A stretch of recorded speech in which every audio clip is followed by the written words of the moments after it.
warahmatullahi wabarakatuh. Halo teman-teman, selamat siang. Semoga teman-teman selalu dalam keadaan sehat walafiat tanpa kurang satu apapun. Perkenankan kami dari kelompok 2 ingin mempresentasikan mengenai penilaian kinerja pada pegawai negeri sipil. Sebelumnya, izinkan kami untuk memperkenalkan diri terlebih dahulu. Kami dari kelompok 2 yang beranggotakan saya sendiri Duniarti Ayu Fadila dengan NIM 19417141002, teman saya Ainani Filza dengan NIM 19417141014, Aji Rahmat dengan NIM 19417141028, dan Tito Aditama 19417141042. Sebelumnya kami juga mengucapkan terima kasih kepada dosen pengampu mata kuliah Manajemen Sumber Daya Manusia yakni Ibu Lena Satlita dan Ibu Titis Dewi Anggalini. Pada kesempatan kali ini kami akan mempresentasikan mengenai penilaian kinerja pada pegawai negeri sipil. Sebelumnya, apakah teman-teman pernah mempelajari atau membaca tentang penilaian kinerja pada pegawai negeri sipil?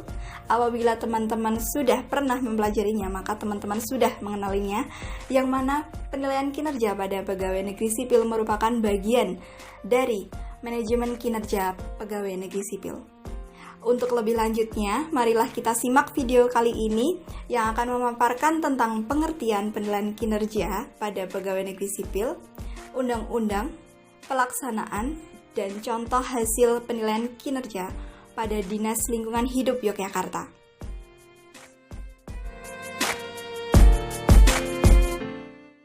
Selanjutnya tentang pengertian penilaian kinerja. Penilaian kinerja menurut Matthias N. Jackson atau juga disebut performance appraisal merupakan proses mengevaluasi pegawai tentang seberapa baik menyelesaikan pekerjaan mereka jika dibandingkan dengan standar yang telah ditentukan oleh instansi, dan kemudian informasi tersebut dikomunikasikan kepada pegawai. Dalam penilaian kinerja, akan dinilai kontribusi pegawai terhadap instansi selama periode waktu tertentu. Penilaian kinerja harus memberikan feedback atau umpan balik kepada pegawai agar mereka mengetahui seberapa baik mereka bekerja jika dibandingkan dengan standar yang telah ditentukan oleh instansi. Apabila penilaian kinerja dilakukan dengan baik dan benar, bukan hanya manajer, namun juga staf, dan pada akhirnya perusahaan sendirilah yang akan menerima keuntungan dengan mengamati bahwa upaya-upaya individu memberikan kontribusi kepada fokus strategi instansi.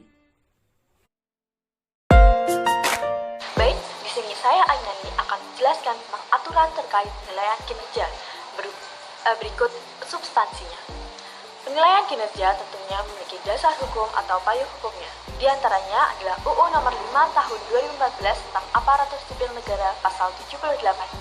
Yang kedua ada PP Nomor 11 Tahun 2017 tentang Manajemen PNS Pasal 230. Dan yang terakhir adalah PP Nomor 46 Tahun 2011 yang kemudian dicabut dan disempurnakan oleh PP Nomor 30 Tahun 2019 tentang penilaian kinerja PNS. Aturan yang dirujuk, dipakai, dan diterapkan untuk penilaian kinerja PNS saat ini adalah PP Nomor 30 Tahun 2019. Dalam PP tersebut, Pasal 2 menyatakan bahwa penilaian kinerja bertujuan untuk menjamin objektivitas pembinaan PNS yang didasarkan pada sistem prestasi dan sistem karir.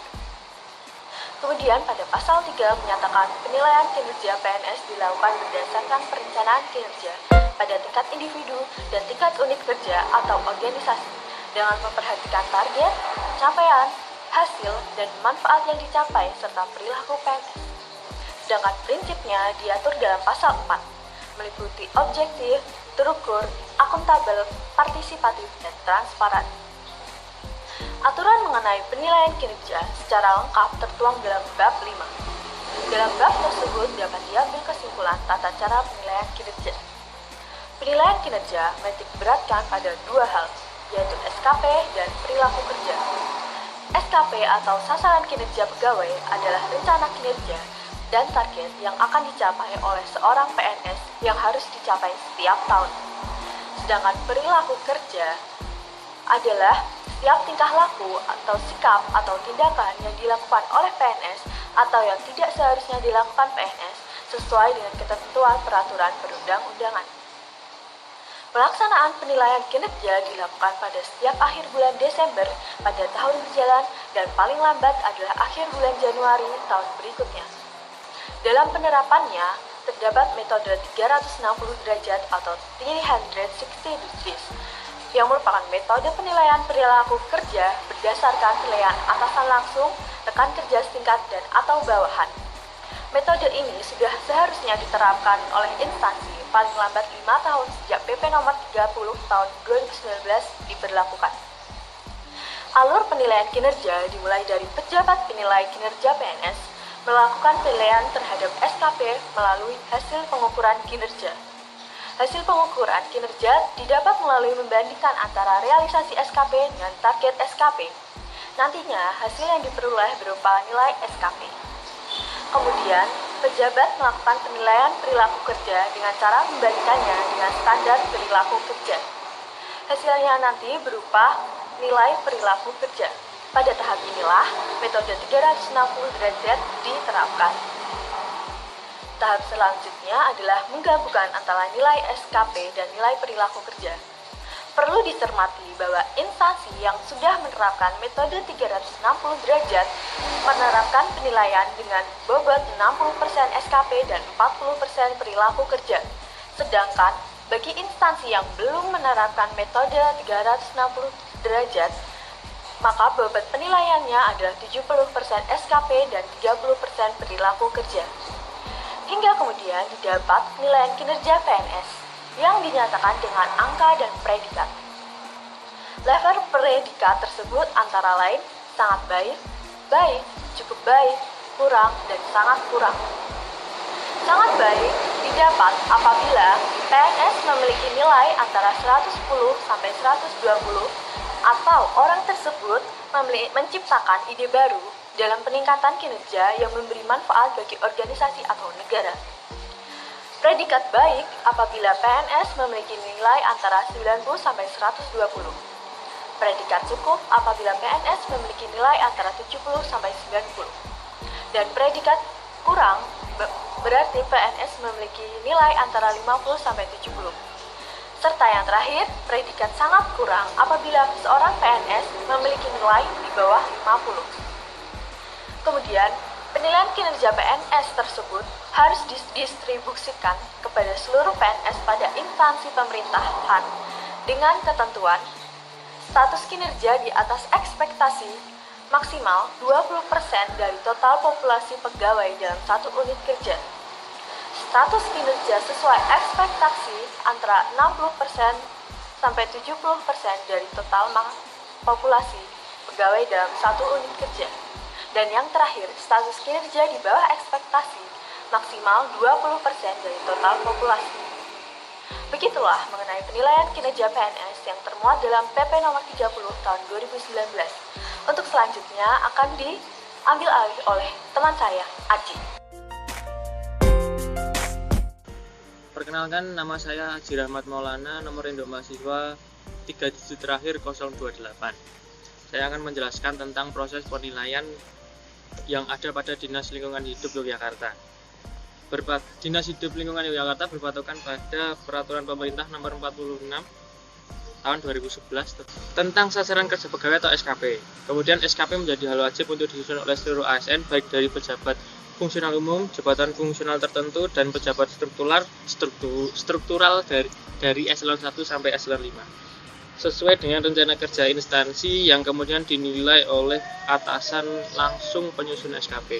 Kemudian untuk jabatan fungsional umum, penggunaan SKP disesuaikan dengan nama jabatan yang bersangkutan dan uraian kegiatan yang akan dilakukan selama 1 tahun dengan mengacu pada SKP atasan langsung. Sedangkan bagi jabatan fungsional tertentu, penyusunan SKP mengacu pada lampiran kegiatan yang ada pada Peraturan Menteri Pendayagunaan Aparatur Negara yang mengatur tentang jabatan tersebut dan angka kreditnya sesuai dengan jenjang jabatan masing-masing.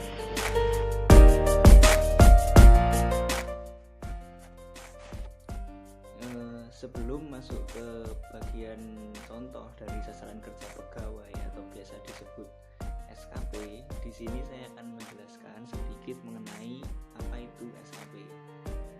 SKP sendiri merupakan capaian kegiatan kegiatan dari tugas jabatan yang diwujudkan secara jelas sebagai ukuran prestasi kerja. Sasaran kerja pegawai harus meliputi 4 aspek seperti kualitas, kuantitas, waktu, dan biaya. Kuantitas atau pencapaian output dapat berupa dokumen, konsep, naskah, surat, laporan, dan lain-lain. Dalam kasus ini kita mengambil contoh SKP yang ada pada Dinas Lingkungan Hidup dan Kehutanan DIY.